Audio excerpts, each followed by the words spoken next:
What's up, everyone? We're back with another fantasy football video. This is Fantasy Football 201, an advice channel where I discuss strategy to help you win a fantasy football championship.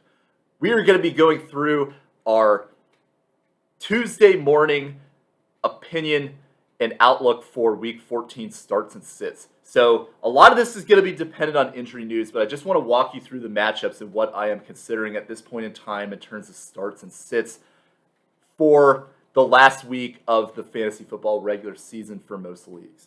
So we'll start with the Thursday night game, Pittsburgh at Minnesota. So most likely Adam Thielen is not going to be playing in this game. So that is a consideration as well in terms of some of your other fringe players like KJ Osborne and Tyler Conklin, who I talked about in my waiver video. So for Pittsburgh, let's start with them. Pittsburgh, Big Ben is a great streaming option for this week. I already talked about him in my stream video, but Minnesota's pass defense is playing horrible right now. Najee Harris, definitely a guy that you want to throw out there every week. I would feel comfortable. Deontay Johnson, Chase Claypool's struggling, but might be a week where I consider him, depending on who else is out there, because this is a great matchup for him. Although he's been very disappointing this season as a whole. And then Pat Freiermuth, a considerable option as well, although he's not giving you the numbers that you would like the past few weeks. But this is a great match for him where he is a good streaming option. Minnesota, so Alexander Mattison, lock in. You also want to lock in Justin Jefferson. KJ Osborne, this is a great play for him, as I've already mentioned. Tyler Conklin, great play there too. If you really want to get desperate, I think you could consider D.D. Westbrook. I don't think I would go there personally. And then lastly, Kirk Cousins. This is a guy that, he gives you the ceiling that puts you in a position where you could feel comfortable putting him out there. I think this is a decent matchup to justify that. Now we go to the Sunday matchup, Baltimore at Cleveland. Baltimore, so it's getting to the point where Baltimore, the only players that I would really feel comfortable playing are Lamar Jackson. I definitely want to start him. Devontae Freeman, emerging as the top running back. Everybody else in that running back core, I think you stay away from unless you're handcuffing Freeman. And Marquise Brown and Mark Andrews. The rest of the wide receiver core, you cannot trust them at this point.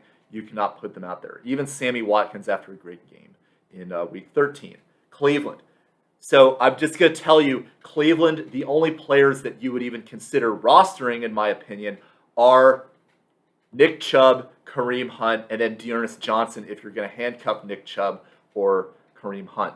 You cannot put Baker Mayfield out there. You cannot put any of the receivers out there or any of the tight ends. This includes Jarvis Landry. Yes, he was more involved in the last game against Baltimore, but I just do not think it is a strong enough play to put out there. This next game is a brutal game for fantasy football, Jacksonville and Tennessee. Jacksonville, so honestly, on Jacksonville's team, I think unless James Robinson is healthy, but then again, he just was benched last week because of injury, even though it wasn't necessarily specified that it would happen. So I don't know if you could honestly trust anybody from Jacksonville. Trevor Lawrence has been bad for fantasy. The receivers are not reliable. Carlos Hyde is not somebody that you can put out there and expect to get even moderate value from. Just a terrible team for fantasy football. Tennessee is trending that way too. I think this could be a bounce back game for Ryan Tannehill because Jacksonville is just such a bad defense. And then you also have some streaming options that are of interest, like the running backs, such as Dontrell Hilliard, Jerry McNichols, Deonta Foreman, guys like that are considerations, but I suspect most likely they're just going to split each other's time. Nick Westbrook-Akine has some appeal too. Other than that, I'm not super high on these players.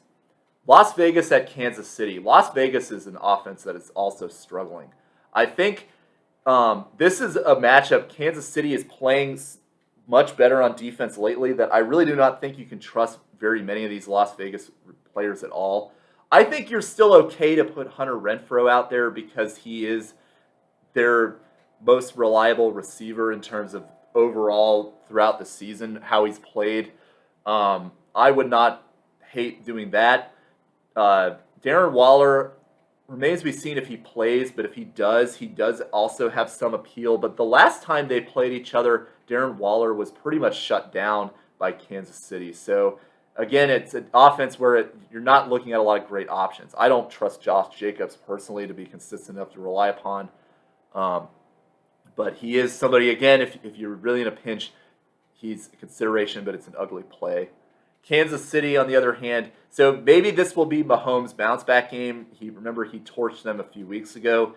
I think you got to take your chances with him unless I talked about in my previous video. There's some potential fallback strategies out there, such as Taysom Hill if you're just looking for a floor. But I think you got to go with Mahomes as if you have him. Running backs are good play for this week. Las Vegas is a bad running defense, so both Clyde Edwards-Helaire and Darrell Williams are considerable options. Tyreek Hill, I think this could be a bounce-back game for him. I do not trust the other receivers on this team, though. Travis Kelce as their tight end, I think this is a matchup where he could bounce back. He had a good game against Las Vegas earlier this season. New Orleans at the Jets. So another team, New Orleans, where their pass catching options it's just a disaster. So I would not go to any of the pass catching options on New Orleans if you don't have to start them. Alvin Kamara, if he comes back, this is a great matchup for him, but we don't really know how long he will be out for still. It's good that he is practicing, but if he does play, this is a great time to start him. Mark Ingram, if Kamara is out, I would not hate starting Ingram in a great matchup against the Jets as well. And then Taysom Hill, if you have him, you definitely want to play him for this week. The Jets. So you like the progress of Zach Wilson for this week. I would consider picking him up. I wouldn't play him, though. Running backs, I would avoid them all against New Orleans. Receivers, so receivers are difficult to predict on the Jets. Elijah Moore is the best option of them because he is the youngest and most potential of these receivers. I am concerned for this week if he draws Marshawn Lattimore, how he plays. But again, of all the Jets receivers, I think Moore is the only one you could really trust. Crowder, if you're in very deep leagues and need a floor, potential consideration, but mostly stay away from them. Dallas and Washington. Washington's defense has gotten a lot better, so that's got to be a consideration with Dallas. I think Dak Prescott, CeeDee Lamb, those are guys you lock in. Zeke Elliott, I think I would still play him if he's healthy, but it's not looking like he is the guy that we thought he was going to be after he had a rough first few weeks of the season, then got on a great early middle stretch, but now is slowing down and Tony Pollard is looking better. I think you still could play both these guys, but I think there's better options out there. Amari Cooper is inconsistent. I try to avoid playing him if I have him whenever I can. But it's not a bad matchup because Washington does tend to give up a lot of big pass plays, where Amari Cooper tends to thrive.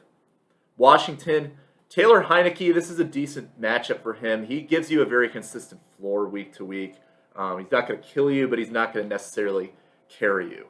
Antonio Gibson is really playing well of late. I think this should be a good matchup for him here. Taysom Hill had some success running the ball against Dallas last week. I expect Antonio Gibson should be better, especially if McKissick is still out and Gibson gives you some pass-catching roles like he did last week. This is a good play. I think Terry McLaurin at this point, you got to look for some other guys out there. You don't drop him, but again, he's not consistent enough that I think you can put him out there and feel comfortable. Other receivers on this team I would stay away from. Tight ends, Ricky Seals-Jones, if he plays, is interesting. John Bates potentially too if Ricky Seals-Jones is out, but I think there's some better options out there for you. Atlanta and Carolina is their next game. Atlanta are a mess to try to figure out in fantasy football. Matt Ryan, I don't think you can justify playing him in this game. Cordero Patterson, this is a potential game where he could thrive as a receiver because Carolina has a good run defense, so they could rely on more of the short passing game. Patterson is a good PPR look, although he's slowed down compared to how he played earlier this season. Russell Gage, so I talked about him in my waiver video.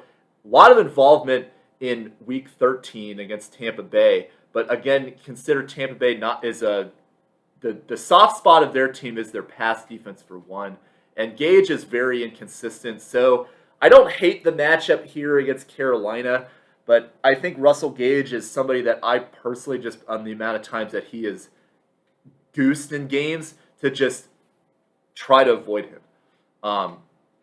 But it kind of comes down to what other options you have in terms of that. Kyle Pitts, maybe this could be a bounce back game for him. We keep saying that every week. Unfortunately, somebody this talented, there's not really a lot of other options out there that are better for you. Possibly consider Tyler Conklin, as I mentioned in my waiver video, as somebody else, but Pitts, I think you got to keep going with him. Carolina, just do not play any of their quarterbacks. That's all I got to say about that. Running backs. So Chuba Hubbard is somebody getting picked up high on waivers for this matchup against Atlanta, but Chuba Hubbard has not been particularly impressive this season. Now he is also splitting touches with Amir Abdullah, so he's a very touchdown-dependent play. I personally do not like either of these guys against Atlanta because I just don't think Carolina's offense is going to be just good enough to even put up points. So, that all being said, I would try to avoid playing all the receivers if you can. DJ Moore has some appeal in this game, but and again, it is tough because Tampa Bay, you just saw what Chris Godwin did. DJ Moore's profile is very similar to Chris Godwin in terms of how they play. So, maybe this could be a good bounce back game for DJ Moore, but again, it comes down to the quarterback. Is PJ Walker going to play, and can he even carry the team passing the ball? Or in Cam Newton, you never know what you're going to get with him. It's just a mess. I would try to see what other options there are than DJ Moore. Seattle and Houston. So, just as a precursor for Houston, I'm just going to get this out of the way. Do not play anybody from Houston. That's all I got to say about that. Seattle. This is a good matchup for a potential bounce back for some of these players. Russell Wilson should have a good game here. Running backs, I would not go with any of these running backs personally because we still don't even really know who the clear RB1 is. Alex Collins, if he comes back, would probably take that role, but Alex Collins has been awful this season. Avoid all the running backs for his team. However, I think Tyler Lockett, DK Metcalf should have some good games here. Gerald Everett a consideration as well, as Houston is a very bad tight end defense. So those are some considerations for this week. Detroit and Denver. Detroit, so it's DeAndre Swift most likely to miss this game. I think Jamal Williams is somebody that I would consider as maybe a potential play if he's out there, but Denver is a good defense, and I think that would be a very risky play to take. Detroit, I think, though, with some of their pass-catching options, T.J. Hawkinson, one of the best tight ends in football, you got to put him out there in spite of the matchup. Amon-Ra St. Brown in deep leagues is somebody that you might want to consider starting off of his great performance. That's one of the best receiver performances we've seen on the season for Detroit. So potential move there, but again, going up against Denver and depending on the weather in this game, he might disappoint. So he's definitely somebody to own. I wouldn't necessarily feel that you have to start him, though. Moving over to the Denver side of the ball, Teddy Bridgewater, this should be a good bounce back game for him. By the way, I didn't mention Jared Goff, but there's a reason for that. Don't play him. Javonte Williams is going to be one of the best running backs for this week, so if you have him, play him. It looks like Melvin Gordon probably won't play again, just simply because you don't need to play him against Detroit. This will give him some time to recover. And then other guys, so Jerry Jeudy should have a better game this week. You could consider Cortland Sutton and Tim Patrick as well, although those guys are more of dart throws. And then at the tight end position, I don't think you can trust Noah Fant. I would personally not feel comfortable starting him even in a matchup against Detroit. Same with Albert Abuka-Wakenon. I think that's how you say his name. Don't play their tight ends. New York Giants at the Chargers. Again, the Giants just look like a very bleak fantasy team with not a lot of options. Jake Fromm, no. Saquon, I think you put him out there, but Saquon has been pretty disappointing this season when he's been healthy. Um, that's one of those where I think it's definitely, if you got other options, that's a consideration to potentially bench Saquon. Receivers, I would not play these receivers personally. I don't think you can get enough value out of them at all. So yeah, and then Evan Ingram. So he has some interest to me because he's still hangs around there as an option, and maybe I think if there's going to be anybody that Jake Fromm could target, it could be the tight end position because they're a good safety blanket for young quarterbacks. So that's a consideration, but I don't like that over a lot of other options. Chargers. Chargers, this should be a great play for a lot of players. Justin Herbert should be put out there. Austin Eckler is a guy you play every week. Keenan Allen, great play for this week. Mike Williams, he's more of a risk. I think this is a matchup where you could take advantage of it, and he has a good game. But again, better options out there, likely safer. And then tight ends, I think you just generally avoid this tight end room because you have 3 productive tight ends that could all potentially break out. I would just avoid the proposition of Jared Cook, Donald Parham if you can for this game in terms of starting them. 4 games left. We've got San Francisco and Cincinnati. So San Francisco, it's going to be interesting to see what happens with these running backs in terms of if Elijah Mitchell plays. You definitely play Mitchell if he's good to go. JaMychal Hasty should have a good game, though, for the against the Bengals if he is in, because San Francisco doesn't have other running backs that are healthy other than JaMychal Hasty at this point. Jimmy Garoppolo is a fringe consideration for this week. Wide receivers, Brandon Ayuk is inconsistent, but he should have a role in this game against Cincinnati. It should be a game where they need to rely on him to a degree, but I think there are better options. George Kittle, great tight end for this week. Don't know if we're going to get more games like we had this past week, but Kittle is somebody that's good enough at that position that you always want to put him out there. Cincinnati, Joe Burrow. I think this is a good game to play Joe Burrow. He's kind of, at this point, he's shown that he's not one of those elite performing fantasy quarterbacks, but he'll give you some consistent enough value for you to get by. Don't hate the start for this week. Joe Mixon, be interesting if he plays. I think he will, but Samaje Perine is another guy that I do like in this matchup as well. San Francisco has not been a great run defense this season, and Samaje Perine, even if Mixon is out there, is somebody to consider as a stream for this week. Wide receivers, Jamar Chase has been inconsistent, not playing very well the past few weeks, but I think you have to still put him out there. He's just got that elite upside. T. Higgins, more reliable. I think this is a good week to play T. Higgins. Don't know if I would go as far to say that Tyler Boyd should be played, but again, depending on what you have, I don't hate that either. CJ Uzama, tight end, I just would stay away from that. Buffalo and Tampa Bay. Josh Allen, hopefully he has a better game here. A lot of, I think, why he didn't play well last night is because of the weather.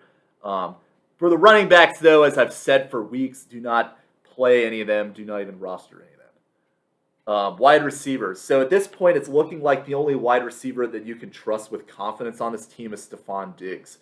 Emmanuel Sanders and Cole Beasley have had their games, but they're not reliable enough to put out there. I would be looking for other options personally. Same with Gabriel Davis for Buffalo.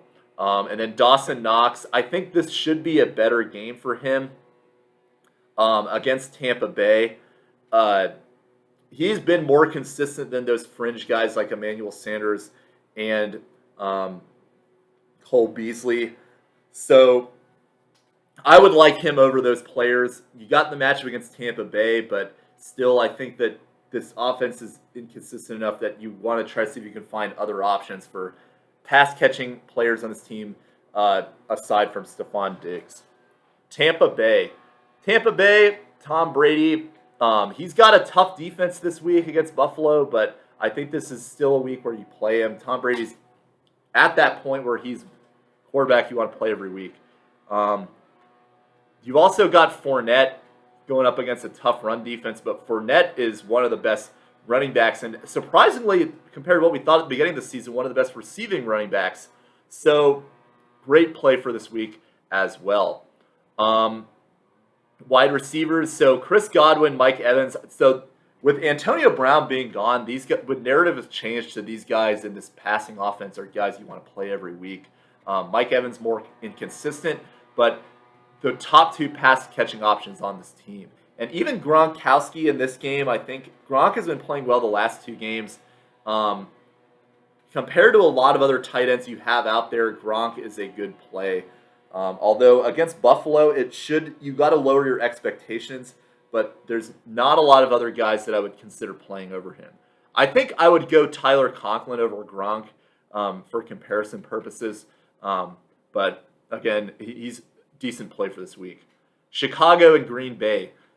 Remains to be seen who will be the quarterback for Chicago. I don't think you play either of them personally.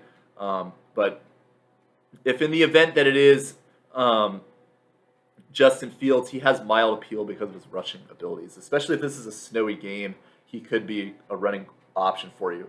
David Montgomery, not a great matchup against Green Bay, but he's a very involved running back who should be put out there every week because of the potential that he puts up games like he did in Week 13.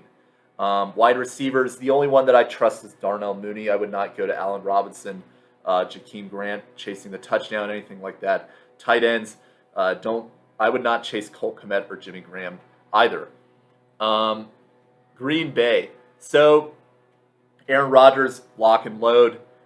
Aaron Jones or A.J. Dillon. So, Aaron Jones is back. He's not really playing particularly well as he's still recovering from his injury. I think these are potentially better matchups for you. Again, you're looking at a game in Green Bay in December, so that means potential for snow, potential for these running backs to go off. You remember when they played Tennessee last season, the running backs went off in a game where they played in the snow. So Aaron Jones and A.J. Dillon are both decent plays for this week. Wide receivers, Devontae Adams, lock and load. Other guys like Marquez Valdes-Scantling has been more involved of late, but I don't trust him because he's much like Russell Gage. He's going to give you a 0. And then Alan Lazard, if he comes back, I would not play him either. And then tight ends, so you got Josh DeGara. Don't go there. Last game, we've got Los Angeles Rams at the Arizona Cardinals. I apologize if the lawnmower is making noise off in distance. Just saying. But Los Angeles and Arizona. So Matt Stafford, I would be okay playing him for this week against, even though Arizona is a decent defense. Should be a very high-scoring game, so I like that potential. Sony Michel and Darrell Henderson. So this is going to be a very interesting watch, especially as it's a Monday night game. That being said, because we don't know the health considerations, I think there are better options to start than these two running backs because of injury news that could come out about Darrell Henderson and how that might affect Sony Michel's role. But they could have some appeal. That being said, because it's a Monday night game and you've got some uncertainties in terms of you run out of other options if the injury news doesn't break your way, I would consider some other players. Cooper Kupp, definitely play him. I think that Odell Beckham and Van Jefferson have some appeal as well as stream options for this week. So that's a consideration. Tyler Higbee has had some games that are okay, but he's killed you more often than not that I would just try to go for another tight end. Arizona. Kyler Murray, lock and load. James Conner. I think this should be a good week for James Conner as Chase Edmonds is still coming back from injury. I think Edmonds does have some appeal as well, but much like the Rams running back situation, I think for both of these players, until we know more clarity on later in the week about Chase Edmonds' health and if he will be back for this week, you might want to just tilt away from the whole situation. I think if it looks like Chase Edmonds is not going to play, I think James Conner is a good play for this week, though. Wide receivers. DeAndre Hopkins, good play for this week. However, I am concerned that there's one game back, 2 receptions and a touchdown.